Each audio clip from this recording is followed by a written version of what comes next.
If I was going to give any advice to anybody, it would be to just don't do it. No, I'm only joking. It would be to look after everyone that you're working with, actually, and make sure that everyone who's involved in your project has a really great experience, and that if you work well together as a team and as a group, I think that atmosphere that you create amongst yourselves filters down through the rest of the event.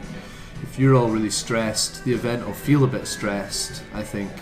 And so as long as you're all enjoying it and you're all buying each other drinks and taking each other out for dinner, then that'll filter through. And if you can work that even beyond that to treat your contributors, people who are involved in your event really well, and build up partnerships and friendships with people across the city.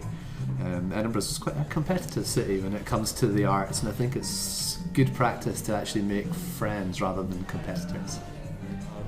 Preparation is everything. Make sure you have a good venue.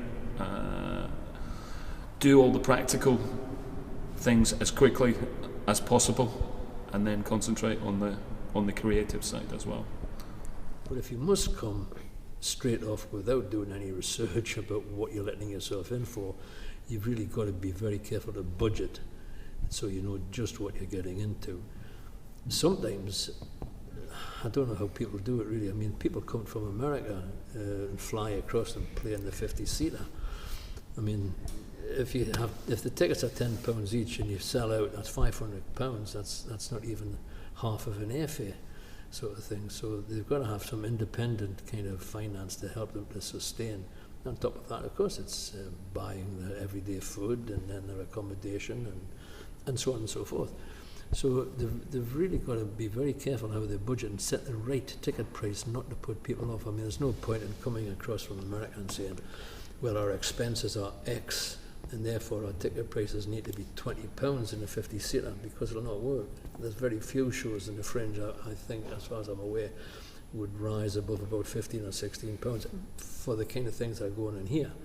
We've had big things, big shows in the big room here where we've had £15, £16 tickets, but in the back room it's a slightly different kind of level of performance to some extent anyway.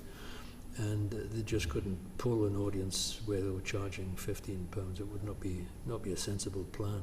Don't just think about your production budget. Think about your marketing budget, your promotional budget, and all the extra that goes into that. How many leaflets do you want? How do you want to distribute? Do you want to use social media?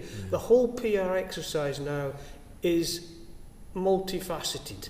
So think very hard about that as well. You can't just walk around town and hand out leaflets. You can't walk around town and expect to go and see a journalist that's covering the Fringe with X number of thousand shows on. They just don't have the time.